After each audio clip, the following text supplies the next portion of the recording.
लालची लकड़हारे की कहानी। सोहनपुर गांव में रामलाल नाम का एक लकड़हारा रहता था।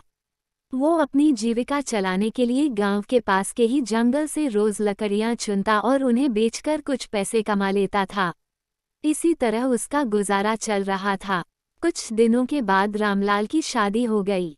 उसकी पत्नी बड़ी खर्चीली थी, इसलिए अब उतनी लकड़ियों को बेचकर घर चलाना मुश्किल हो गया था।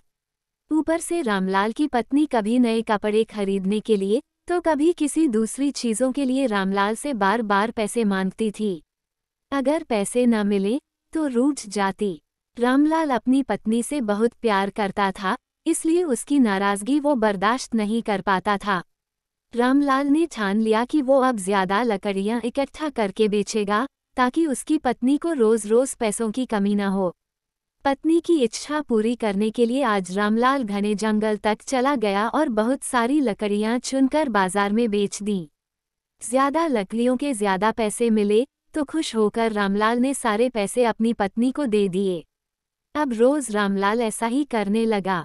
देखते ही देखते उसके मन में लालच इतना बढ़ गया कि उसने धीरे धीरे पेड़ काटना भी शुरू कर दिया। पेड़ काटने से और ज्यादा लकड़ियां हो जाती थीं और उसे अधिक दाम मिलने लगे।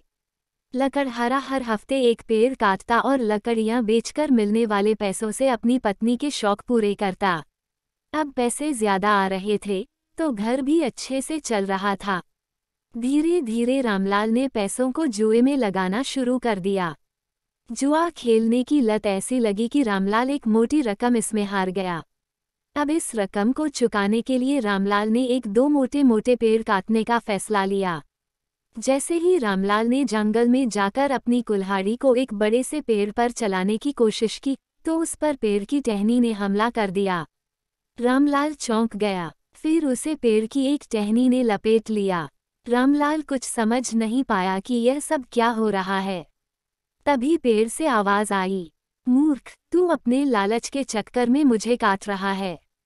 तू सारे पैसे जुए में लुटा देता है और फिर पैसे लौटाने के लिए पेड़ काटने आ जाता है। तुझे पता है कि पेड़ कितने कीमती होते हैं।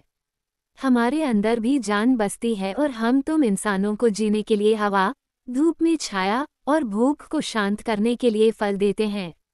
लेकिन तू अपने स्वार्थ के लिए हमें ही काट रहा है। पेड़ ने कहा, आज तू रुक, यही कुल्हाड़ी मैं अब तेरे ऊपर चलाऊंगी। पेड़ की टहनी कुल्हाड़ी से रामलाल पर वार करने ही वाली थी कि वह गिड़गिड़ाने लगा। उसने माफी मांगते हुए कहा, मुझसे गलती हुई है, लेकिन मुझे सुधरने का एक मौका दो। अगर आप मुझे मार दोगे तो मेरी पत्नी का क्या होगा? वो अकेली पड़ जाएगी। आज से मैं किसी पेड़ को नहीं काटूंगा, यह प्रण लेता हूँ। यह सब सुनकर पेड़ को रामलाल के ऊपर दया आ गई। उसने रामलाल को छोड़ दिया।